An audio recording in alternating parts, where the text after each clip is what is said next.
साडा इंसाफ नहीं रह गया। ये पुलिस वाले साडा कोई इंसाफ नहीं जे करते, ये साडी कोई गल नहीं जे सुनते। खुदा दा नाम जे साडी कोई गल नहीं जे सुनते। ये पैसे 30-30 लाख रुपया खा जाते जे, ये कख नहीं जे करते, सानू थाने तक नहीं वड़न देते। खुदा दा नाम साडी पीर वजीर आज़म अगे इधर सानू इंसाफ दिलाया जाए, सानू एक बार बुला के साडी गल ते सुनी जाए ते दरखास्त है कि सानू इंसाफ दिता जाए। सानू कोई इंसाफ नहीं मिलन दिया। उस तो बाद सर जी साडा कोई इंसाफ नहीं, सानू कोई इंसाफ नहीं मिलन दिया। ते बेहतरी ये बात है आप इत्थे आए, थाना बी डिवीजन है और ओदा नाम की है, थाना सदर में भी केस चल रहे हैं, हमें कोई जो है ना इंसाफ नहीं मिल रहा। मुलजमान है गरीब आलम, मोहम्मद नासर, इमरान और बाबर।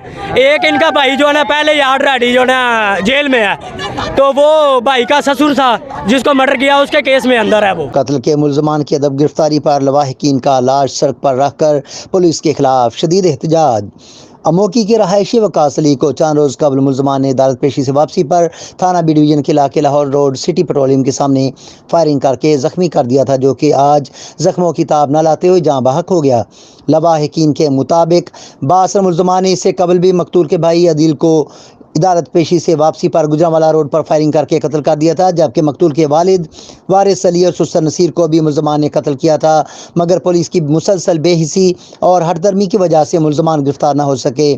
माह सयाम की कड़कती धूप में लाश को दिल चौक में रखकर मुतासरीन ने एहतजाज किया। मुजाहरीन ने पुलिस और मुलजमान के खिलाफ शदीद नाराबाजी की और एहतजाज करते हुए चीफ जस्टिस ऑफ पाकिस्तान, वज़ीर आज़म पाकिस्तान और IG पंजाब से बासर मुलजमान की गिरफ्तारी और करार वाक़ई सज़ा देने का मुतालबा कर दिया है।